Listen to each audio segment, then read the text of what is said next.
All right, so now when you look at the basic formulas of differentiation, so like how we have set formulas for derivatives, we have also the set formulas for the antiderivative as well.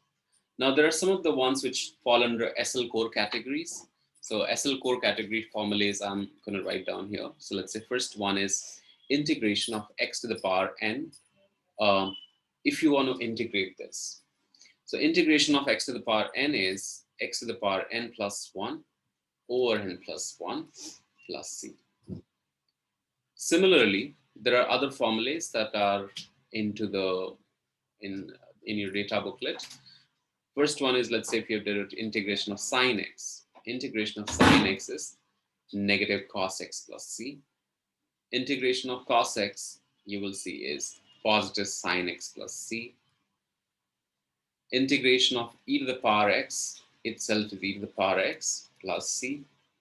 Integration of 1 over x is ln of absolute value of x, because since here they haven't specified the range of x values, and since we know that ln is defined only for positive x values, so we'll take it as ln of absolute value of x plus c. Then you have integration of 1 over cos square x is nothing but tan x plus c. So these were the, if I differentiate this formula, you'll get this. If I differentiate this, you'll get this. If I differentiate sine x, you'll get cos x. If I differentiate e to the power x, you get this. If I differentiate ln x, you'll get 1 over x. If I differentiate tan x, we get 1 over cos squared. This is like pretty self-explanatory, and also you have in your data booklets. So while you're doing integral, I suggest that keep your data booklet with you so that you can have access to all the possible formulas. Now, which are the AHL formulas? Which are the AHL formulas that we have? Then some of the AHL formulas that we have is, so AHL formulas like, now there are certain formulas like, for example, when you are integrating, let's say 1 over root of a square minus x square. This formula is like, we'll work on these like, later part. So integration of root a squared minus x square is, when you integrate, is sine inverse x over a, or sometimes it is referred as arc sine x over a plus c. If you differentiate sine inverse x upon a, you're going to get this. Similarly, if you have integration of 1 over a squared plus x squared, this formula for this is 1 over a tan inverse x over a plus c. And if you have integration of negative 1 over a squared plus x squared dx, this integral is going to be 1, this is, minus a squared, this is actually root of, I'll just take it here. So what we have is, let's say now next part is, if you have integration of sec squared x dx, as we did here, it is sec squared x itself, which is tan x plus c. Integration of, let's say, if you have cosec squared x dx, it is minus cot x plus c. If you have integration of, let's say, sec x tan x, is sec x plus c. So these are some of the formulas which are there also in the data booklet, which you can make use of them, understand like, how to use them efficiently.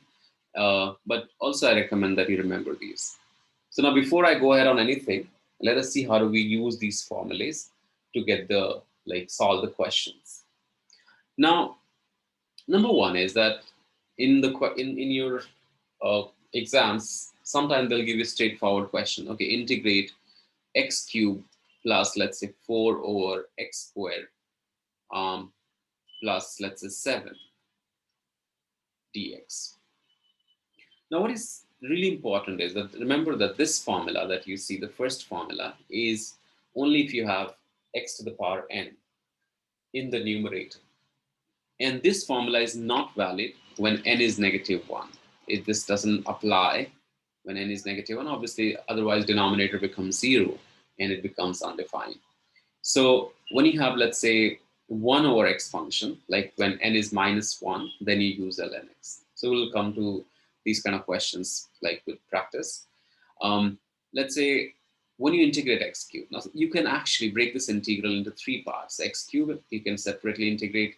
You can take 4 outside and integrate 1 over x squared. And then you can integrate 7 separately. And let's see what do we get. Now, if you integrate x cubed, what we get is it's going to be x to the power 4 upon 4 plus. Now, this one, you modify a little bit because it's 4x to the power negative 2. First, you modify before you integrate. So here, n is negative 2. So when I integrate 4 as it is, don't touch 4, it'll be times x to the power negative 1 over negative 1. Because if you add negative 2 plus 1, it's going to be negative 1, and then divide by negative 1. And plus, now, that's the interesting part. It's like, what's the integration of 7? So integration of 7 will be 7x. For a reason is that if I take 7 times x to the power 0, now x to the power 0 integral, if I take, it'll be x to the power 0 plus 1 upon 0 plus 1. That becomes nothing but x. So if you can remember that, the derivative of 7x is 7, and so integration of 7 will be 7x. Or you can just remember the integration of constant is nothing but cx, c times the x. So the constant times the x. And of course, you need to attach a integral constant overall also for this expression. So in this first case, what we can see is that there is no straightforward formula that I have in the left-hand side that we can apply. So what you do is you first open this up. So you open it up, so it'll become like 3 x squared the whole square, a square plus 2ab. So it'll be 2 times 3x squared times 7 and plus 7 squared over x squared. So the first step is I'm just simplifying this. I'm not integrating it. Then after this, what you do is this becomes 9x to the power 4 plus 42x squared plus 49 over x squared dx. So now you simplify this. It becomes 9x to the power 4 over x squared plus 42x squared over x squared plus 49 over x squared. So you isolate each term. Now x squared and x squared get cancelled. One of the x squared get cancelled here, so they eventually get simplified integral as 9x squared plus 42 plus 49x to the power negative 2 dx. So you can just take up and integrate this. So now it's up to you if you want to show them as each different integral, or you can just integrate them. So 9 is a constant, so you can keep it aside. Integration of x squared will be x cubed over 3. So because n is 2 here, so 2 plus 1 over 2 plus 1 in the denominator plus 42. So it's a constant. So integral of constant is basically 42x here. And then 49x to the power negative 2 will be 49x to the power negative 1 over negative 1 plus c. So this is going to be the integral. Of course, you can simplify it like this can be written as like 3x cubed. So 3x cubed plus 42x and minus 49 over x. So this is going to be the integral of the first one. So now next one is when you're integrating, let's say root x plus 7 over root x. Now, how do we integrate this part? So this will be x to the power half. You integrate first, like, and take it as x to the power negative half. First, you modify the expression. So this is the modification. And then if you wanted to like split it up like x to the power half plus 7 times x to the power negative half, you can do that. Now you can integrate them separately. So if I integrate x to the power half, you can see that here n is half. So it'll become x to the power 3 over 2 over 3 over 2 plus 7. X to the power minus. So minus half plus 1 will be half. So x to the power half divided by half plus c. So this becomes 2 over 3 x to the power 3 over 2 plus 2 over, so this becomes 14 x to the power half, which is nothing but root x you can write down, and plus c. So this is the integral or antiderivative function for this particular function, previous one. So the last one is when you are integrating 4 sine x plus 3 over x dx. Now in this case, what you notice is that it's like trig function. So first you isolate, like it will be 4 sine x plus integral of 3 over x. Now 4 can be taken out. So 4 integral of sine x dx plus 3 integral of 3 over x dx. So 4 integration of sine x, you'll notice will be 4 negative cos x plus 3 over x. Now 3 you can take outside. An integral of 1 over x. Please don't make an intuition of taking up as x to the power minus 1 and then you integrate, because this formula is not valid for n is negative 1. Rather than that, you can see straight away the formula for 1 over x is nothing but what do you say is ln x. So this part will be negative 4 cos x plus 3 ln x plus c. So that's your integration for the given expression. So now this kind of question where you need to find out a particular function where the derivative function, or sometimes you'll notice that their double derivative function has been given. So here the derivative function has been given. Let's say f dash, so f dash x has been given to us, and that is given as ax plus b over x squared. And what we want to find out is the exact value of the function. And there are two conditions, that when x is 1, y is 4, and when x is 1, your derivative is 0. Now, straight away you can use the first equation and get the,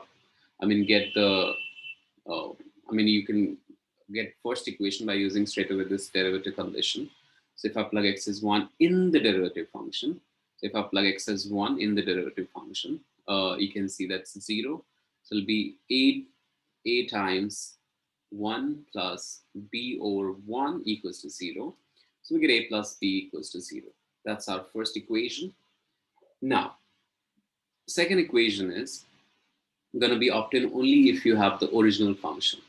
Now, if you integrate the derivative function, as you know that it's going to be f of x. So now, if I integrate ax plus b over x squared, you can see, so it'll become ax squared over 2. And of course, what we do is take x squared up in the numerator. So before you integrate, we modify it like this. And the integral of that will be p times x to the power negative 1 over negative 1. And of course, the constant c for the integration constant. Now, then what you do is you plug x as, they have given that it passes through negative 1 comma 2. So when I plug x as negative 1, y is 2, that's your first equation. It gives you a over 2 plus b plus c over equals to 2. Second equation is if you take x as 1, y is 4, plug that value, you get second equation. Third equation, you already have a plus b equals to 0. Now to solve this equation, what you can do is you can just use the elimination process and solve. You can just subtract these two equations and c get cancelled straight away. A by 2 get cancelled, and you get 2b. 2b equals to, let's say, 2 minus 4 is negative 2. So straight away get b is negative 1. Or you can just put on calculator the coefficients, like as normal how we do on simultaneous on calculator. So you can get the answer from there as well. So you can put the coefficients. The first coefficient is half, 1 and 1, half, 1 and 1, and the right hand side is 2. Similarly, second coefficient will be half, minus 1, 1 and 1, and 4. Then you can get the exact value of ABC straight away.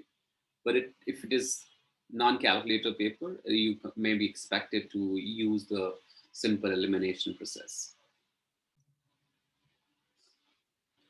So here what we have been asked to do is, you have been given the double derivative, second order derivative of the function, and you want to obtain the function back.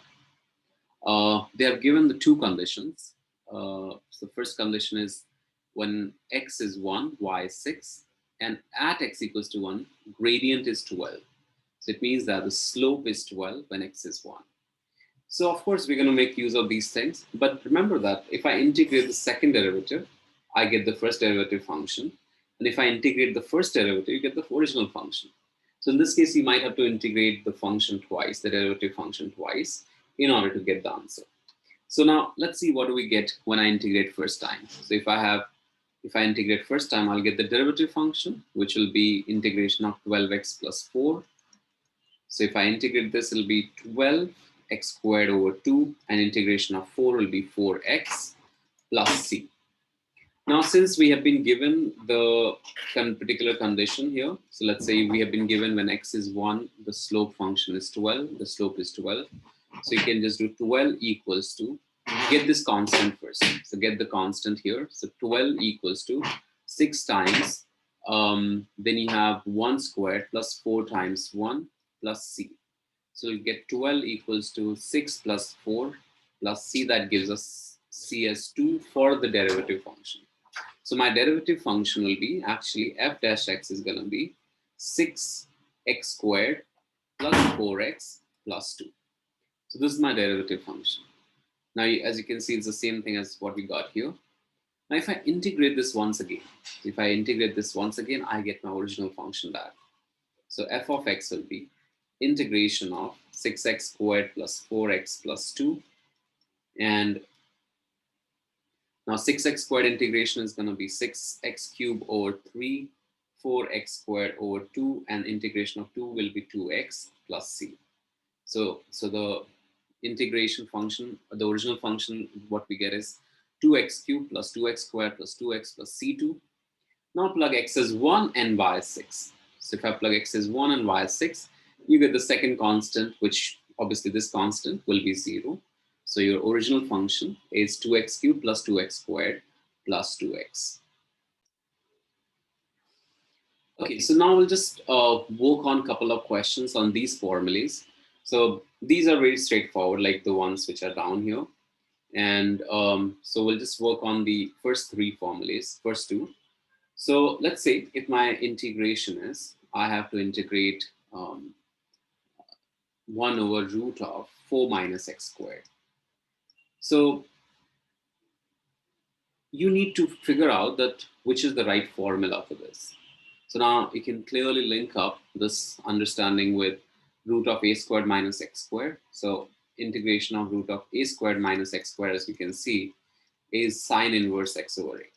So as we progress on, like we'll understand how these formulas are derived as well, but right now we'll use as a matter of fact. So now a value you can clearly see is 2 here. So the integration of 1 over root of 4 minus x squared will be sine inverse of x over 4. So x over 2 plus c, because a value is 2. Now, sometimes you'll notice that you have the coefficient of x squared is not 1 here. So you have something like -3, let's say. In this case, it is really, really important that you make sure that the equation is aligned in this format. Now, what does it mean is that if I have, let's say, 4 minus 3x squared here, what I'm going to do is I'm just going to make sure that I take this common, this -3 common first. So it'll be integration of, I take 3 common, so it becomes 4 over 3 minus x squared inside the root. And then you take this 3 outside the root. So it will become 1 over root 3, integration of root of 4 over 3 minus x squared dx. Now out here, if you see a value is nothing but 2 over root 3. Because if I square 2 over root 3, I get this. So a squared minus x squared format. And then you just apply the formula. So it'll be 1 over root 3 sine inverse of x over a, which is 2 over root 3. Take, multiply it out here. So 1 over root 3 sine inverse root 3x over 2. So that's going to be answer because root 3 goes up. Similarly, let's take an example on the second formula. Now, for example, we have to integrate 1 over 4 plus x squared. So in this case, it's pretty straightforward. It is a squared plus x squared format. So a is straight away 2 here. If you compare it with 1 over a squared plus x squared, which is nothing but 1 over a tan inverse x over a. So this is the formula plus c. So what we get is, let's say, for example, if I have 1 over 4 plus x squared, it is going to be 1 over 2 a is 2 tan inverse of x over 2 plus c. And once again, you have, let's say, a similar scenario. If you have, for example, let's say I have 1 over 4 plus 3x squared integral. And in this case also, you need to make sure the 3 is taken out first before you integrate. So what happens is 1 over 3 you remove outside. I mean, 3 you remove outside, become 4 over 3 plus x squared. And then you take 1/3 outside, so it'll be 1/3 integration of 1 over 4 over 3 plus x squared dx. And now a value you can see here is 2 over root 3 again. So 1/3 is outside into 1 over a, that becomes 1 over root 2 over root 3, which becomes root 3 over 2. I'm referring to this formula.